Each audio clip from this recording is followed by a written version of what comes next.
하나님 말씀 창세기 37장 12절에서 21절까지 말씀 봅니다. 창세기 37장 12절에서 21절까지 말씀입니다.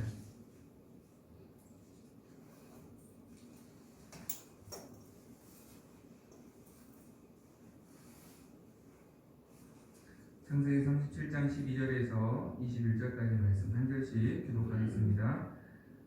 그의 형들이 세겜에 가서 아버지의 양떼를 칠 때에 이스라엘이 요셉에게 이르되 내 형들이 세겜에서 양을 치지 아니하느냐 너는 그들에게로 보내리라. 요셉이 아버지에게 대답하되 내가 그리하겠나이다. 이스라엘이 그에게 이르되 가서 내 형들과 양떼가 다 잘 있는지를 보고 돌아와 내게 말하라 하고 그를 헤브론 골짜기에서 보내니 그가 세겜으로 가니라. 어떤 사람이 그를 만난즉 그가 그래서 방황하는지라. 그 사람이 그에게 물어 이르되 내가 무엇을 찾느냐. 그가 이르되 내가 내 형들을 찾아오니 청하건대 그들이 양치는 곳을 내게 가르쳐 주소서. 그 사람이 이르되 그들이 여기서 떠났느니라. 내가 그들의 말을 들으니 도단으로 가자 하니라. 요셉이 그의 형들의 뒤를 따라가서 도단에서 그들을 만나니라. 요셉이 그들에게 가까이 오기 전에 그들이 요셉을 멀리서 보고 죽이기를 꾀하여 서로 이르되 누구는 자가 오는도다. 자 그를 죽여 한 구덩이에 던지고 우리가 말하기를 악한 짐승이 그를 잡아먹었다 하자. 그의 꿈이 어떻게 되는지를 우리가 볼 것이니라 하는지라. 르우벤이 듣고 요셉을 그들의 손에서 구원하려 하여 이르되 우리가 그의 생명은 해치지 말자. 아멘. 창세기 36장 끝으로 야곱의 이야기가 마무리되고 37장부터 야곱의 아들인 요셉이 등장하게 됩니다. 이것은 야곱에게 약속하신 하나님의 약속이 이제 요셉을 통해서 이루어가게 될 것이라는 것을 암시하는 내용이죠. 하나님이 야곱의 많은 아들 중에서 요셉을 택한 것은 요셉이 어떠한 자격이나 또 다른 형제보다 뛰어난 것이 있어서가 아닙니다. 오히려 37장의 1절부터 쭉 보면 요셉은 매력이 없는 사람임에 분명합니다. 형들의 부족함을 아버지에게 알려서 형들에게 불편함을 주는, 사실 그게 좋은 모습은 아니잖아요. 오히려 그 부족함을 채워주고 또 기도해주고 이렇게 해야 되는데 그것을 다 일일이 아버지에게 다 알려주고 그로 말미암아 아버지와 형들 관계가 더 어떻게 보면 멀어질 수 있는 그런 원인을 제공하는 그러한 사람이 사실은 요셉의 부족한 모습임을 말씀을 그대로 하고 있어요. 그럼에도 불구하고 하나님께서 요셉에게 꿈을 주셔서 하나님의 비전을 주십니다. 7절부터 9절에 우리가 알고 있는 유명한 꿈이죠. 형들의 곡식단이 요셉이 세운 곡식단에 절하는 꿈과 해와 달과 열한 별이 요셉에게 절하는 그 꿈을 반복해서 요셉에게 하나님께서 주십니다.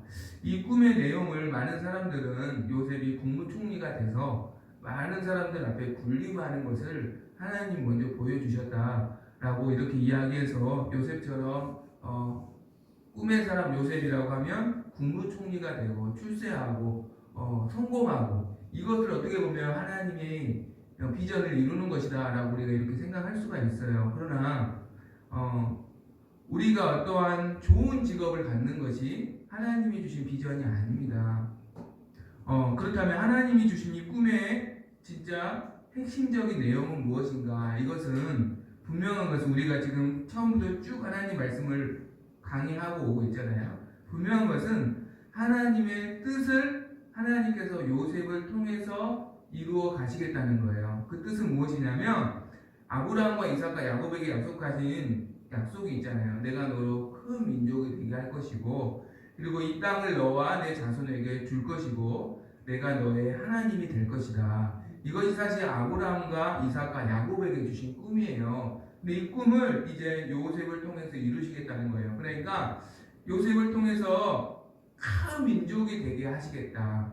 내 자손을 큰 민족이 되게 하시겠다라는 이 비전을 하나님께서 이루어 주시겠다는 그 비전이 담겨있는 꿈입니다. 그리고 그 비전을 이룰 수 있도록 내가 너를 만들어 갈 거야 라고 하나님께서 어떻게 보면 선포하시고 약속하신 것이 이 꿈의 핵심이라는 것입니다. 그러니까 하나님의 약속을 이룰 하나님의 사람으로 변화되는 것.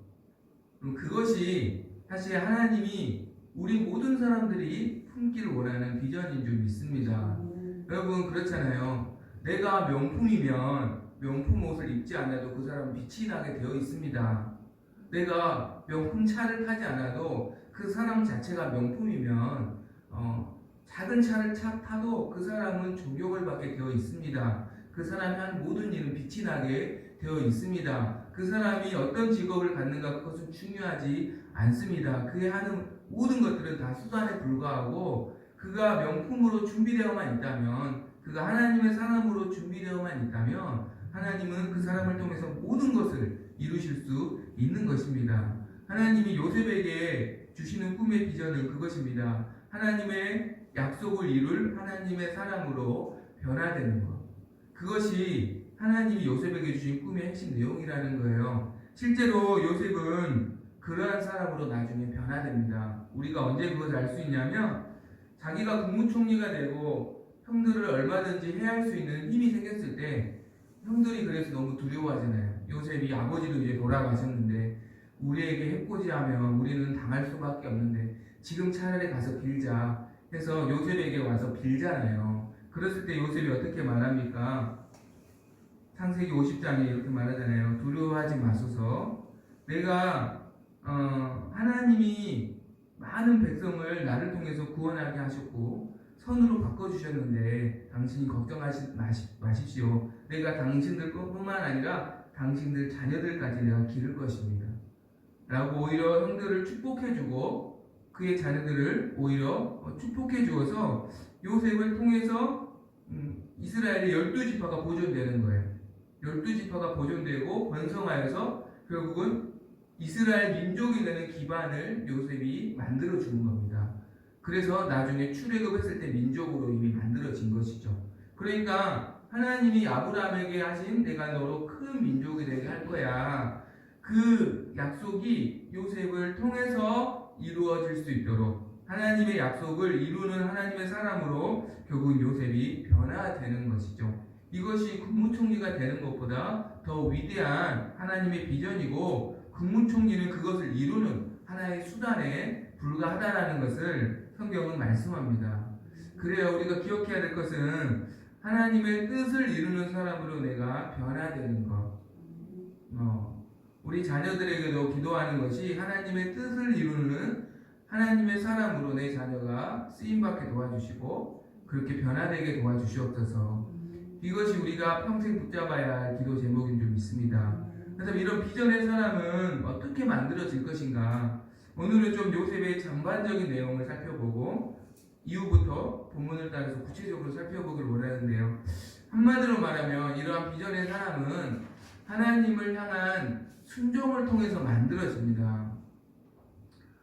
사실 37장을 보면 요셉은 허물이 많은 사람입니다. 그러나 한 가지 정말로 본받아야 할 모습이 있는데 그것은 요셉이 순종의 사람이었다는 거예요. 요셉은 아버지의 말에 순종합니다. 그리고 이후에도 보면 요셉은 애굽의 종으로 팔려갔을 때도 요셉은 그 주인에게 순종합니다. 또 왕궁의 지하 감옥에 갇혔을 때도 그곳에서 그는 순종합니다.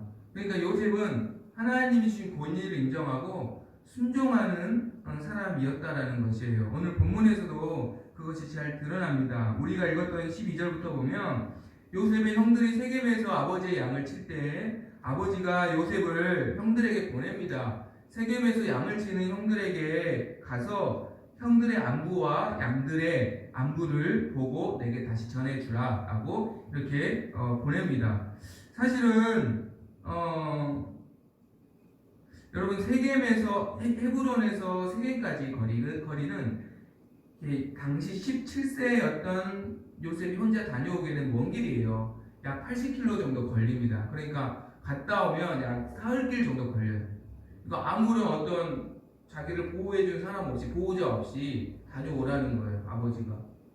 그것도 형들과 관계도 좋지 않았잖아요. 말씀을 보니까 37장 4절 읽어볼까요? 37장 4절 다같이 시작. 그의 형들이 아버지가 형들보다 그를 더 사랑함을 보고 그를 미워하여 그에게 편안하게 말할 수 없었더라. 이 원어를 보니까 그에게 인사조차 하지 않았다 이런 뜻이에요. 그에게 편안하게 말하지 않았다는 것은 서로 아는 체도 안 하는 사이였다. 아, 굉장히 힘든 사이죠. 봤는데 인사도 안 해요. 나중에 보면 요셉을 형들이 만났을 때 요셉이 온다, 동생이 온다라고 말하지 않고 저 꿈꾸는 자가 온다. 비웃으며 말하잖아요. 그러니까 동생이라고 부르지도 않아요. 형들이 요셉을 얼마나 형들이 미워했는지 알겠죠. 근데 그런 형들을 위해서 심부름을 다녀오라는 거예요. 그러니까 내가 죽기보다 싫어하는 사람을 위해서 뭔가를 하라는 거예요. 혼자 사흘길을 갔다 오는 수고를 하라는 거예요. 상당히 순종하는 게 쉽지 않아요. 여러분, 순종이 어려운 이유는 꼭 순종하기 싫은 이유들이 있어요.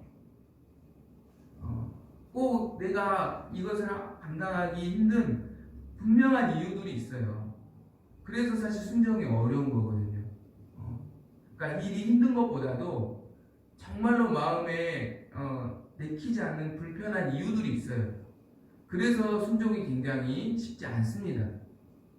그런데 어떻게 요셉은 한 번에 순종했을까? 13절에 보니까 아버지에게 대답하되 내가 그리하겠나이다. 그렇죠? 망설임도 없어요. 어떤 대꾸도 없어요. 변명도 없어요.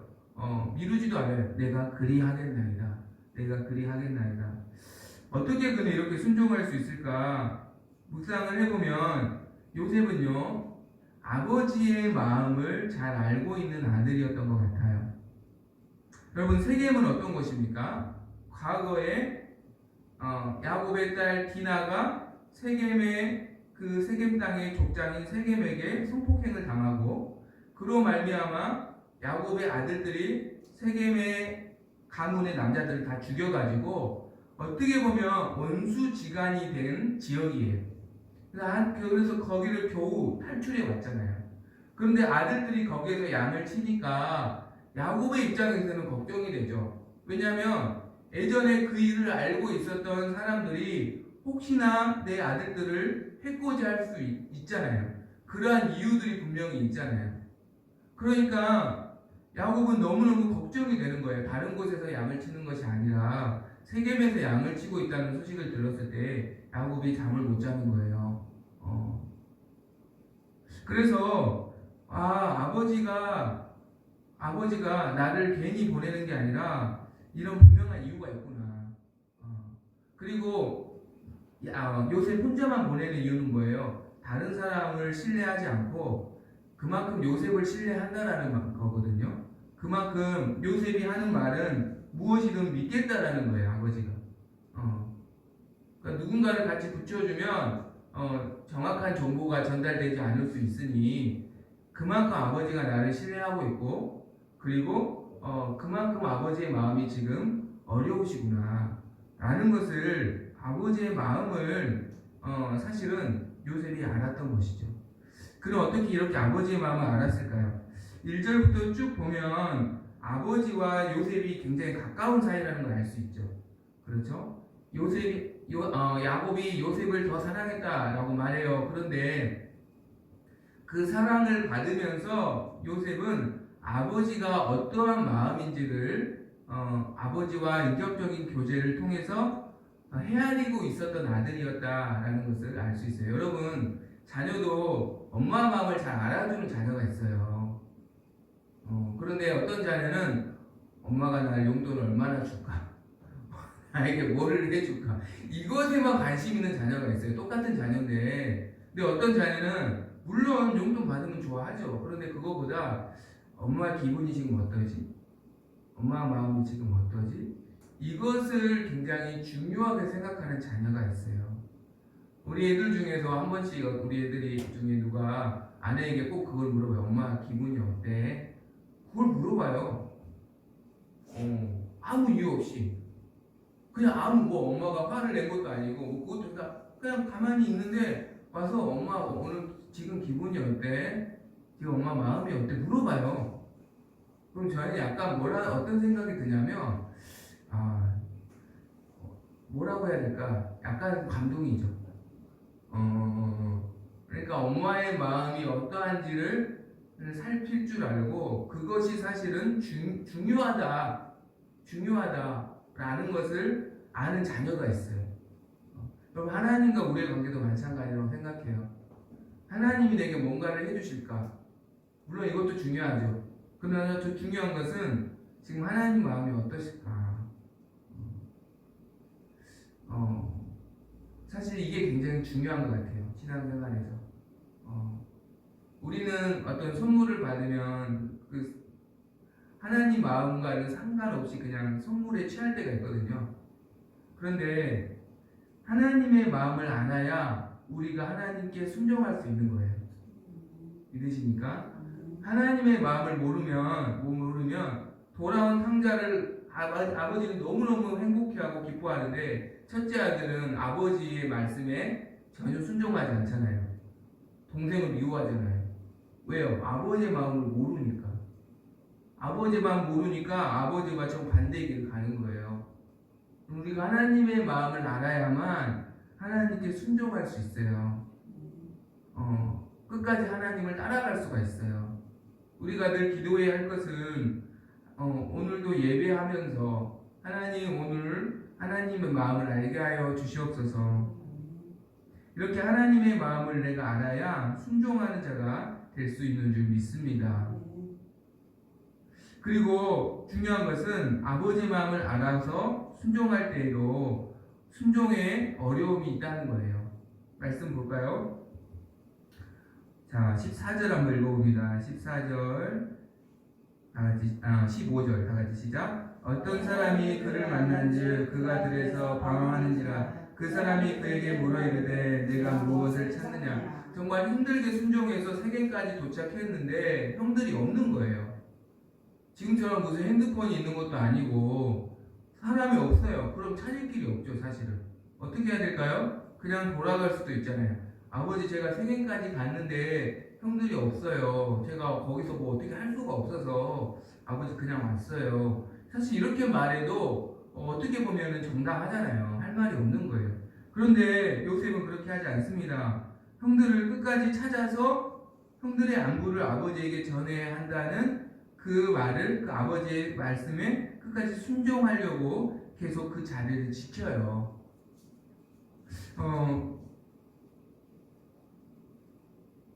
우리의 어떤 신앙생활이 마치 그런 것 같아요. 내가 순종했는데 길이 보이지 않을 때가 있어요.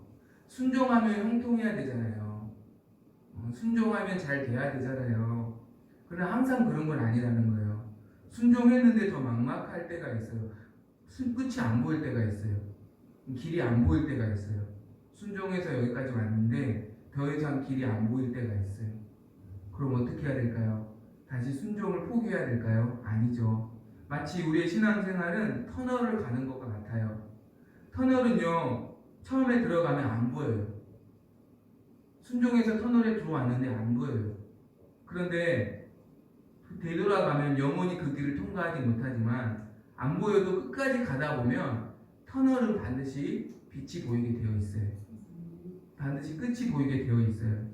요셉은 포기하지 않았어요. 그랬을 때 하나님께서 돕는 자를 붙여주십니다. 그게 15절이죠. 어떤 사람이 그를 만난즉, 주어가 어떤 사람이에요. 그러니까 요셉이 어떤 사람을 찾은 게 아니라 어떤 사람이 형들의 길을 알고 있는 어떤 사람이 요셉을 찾아온 거예요. 그래서 너의 형들이 도단으로 갔다라는 길을 가르쳐 주죠. 여러분, 이 사람을 만난 게 우연일까요? 아니라고 생각해요. 하나님께서 형들이 가는 길을 알고 있는 사람을 붙여주신 거예요. 그래서 요셉에게 그 순종을 감당할 수 있도록 도와주신 거예요. 마찬가지예요. 나중에 요셉이 보디발의 종이 되잖아요. 그럼 종이 무슨 소망이 있어요, 솔직히. 잘해도 본전이고 못해도 종이잖아요. 그냥 대충 한 주인 있을 때 일 열심히 하고 없을 때 좀 게으름 피우고, 사실은 대부분이 그렇게 살았을 거예요. 왜냐하면 종은 소망이 없잖아요. 잘해도 종이고 그렇잖아요. 내일이 안 보이는 입장이 아닙니까? 그런데 요새는 그렇게 하지 않았다는 거예요. 주인이 명령한 모든 것을 성실하게 감당했다는 거예요. 그랬을 때 하나님이 주인의 신임을 얻게 하죠. 왕국의 감옥에 갔을 때도 마찬가지예요. 그럼 이제 죄수가 됐어요. 죄수가 무슨 소망이 있어요? 이 감옥에 갇히면 이제 나갈 수 있는 확률이 거의 없어요. 종의 주인의 아내를 겁탈하려고 했다면 엄청난 누명을 쓰고 지금 감옥에 간 거잖아요. 무슨 소망이 있겠어요? 그때 무슨 변호사가 있겠어요? 그래도 그는 거기에서 오히려 더 어려운 자들을 도와주잖아요. 그렇게 성실하게 자기의 주신 임무를 요셉은 항상 성실하게 감당했다라는 거예요.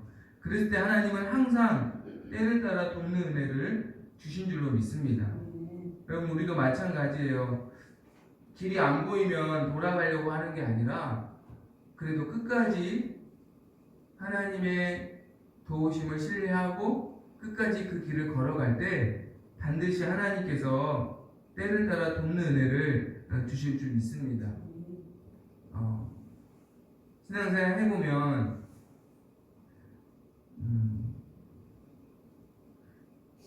가장 중요한 부분 중에 하나가 인내이지 않을까 싶어요. 거기까지 버텨야 열매를 맺는 부분이 있어요. 그래, 거기까지 버티지 않으면 똑같아요. 가을이 돼야 과일이 익잖아요. 근데 가을까지 못 버티면 항상 익지 못하는 거예요. 항상 열매를 얻지 못하는 거예요. 하나님 앞에 성실함으로 끝까지 인내하며 그 길을 걸어갈 때 반드시 돕는 자를 붙여주실 줄 믿습니다. 그렇게 끝까지 가서 결국 형을 만납니다. 그런데 형들을 만났을 때 형들이 어떻게 합니까? 요셉을 죽이려 했고 루벤이 겨우 말려가지고 결국 요셉을 구덩이에 던져서 애굽의 상인들에게 팔아버리죠. 하루아침에 요셉은 모든 것을 잃어버리고 종으로 전락하게 됩니다. 그럼 뭐예요? 아버지의 말씀에 순종해서 중간에 포기하지 않아서 끝까지 여기까지 형들에게 안부를 전하러 왔는데 결과는 뭡니까? 어떻게 보면 자기의 모든 것을 잃어버리는 그런 결과를 맞이합니다.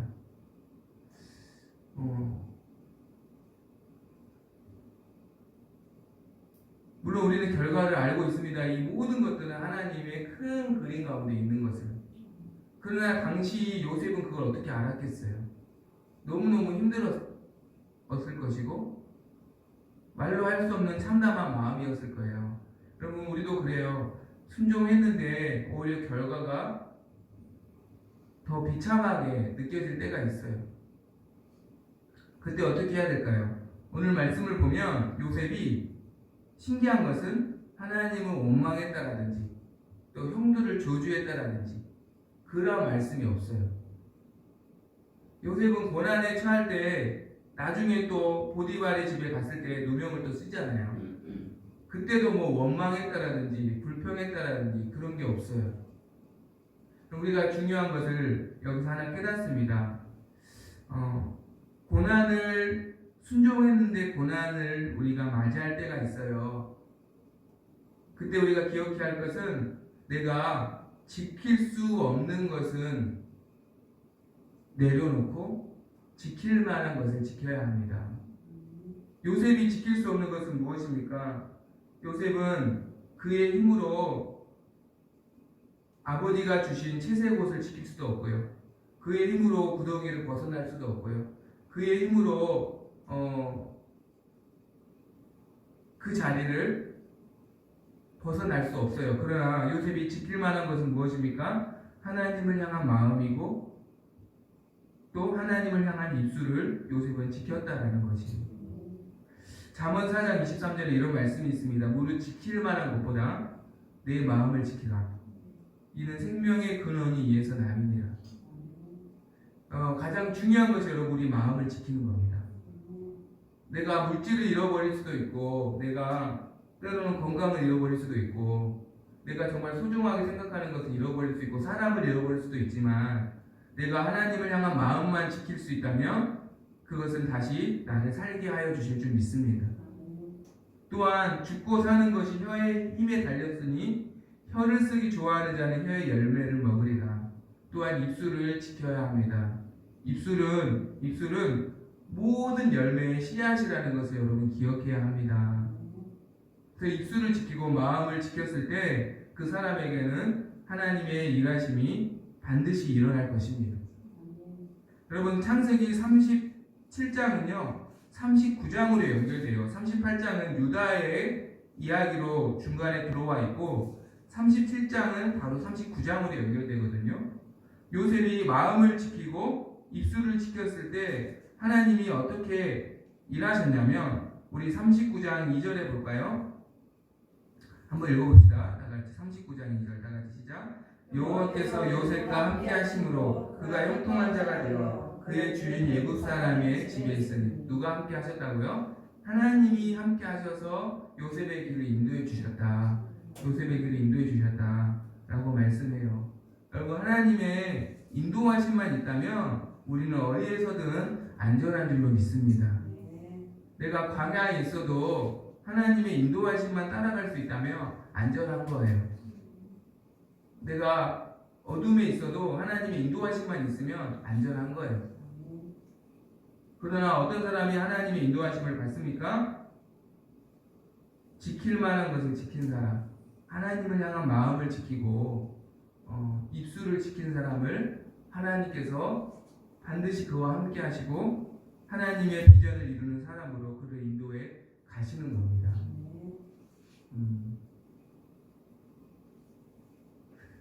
말씀 맺으려고 합니다.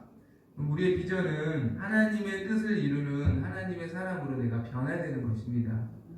이것은 순종으로 만들어지는 거예요.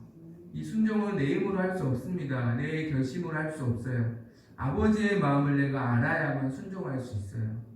하나님 아버지의 마음을 알게 하여 주시옵소서.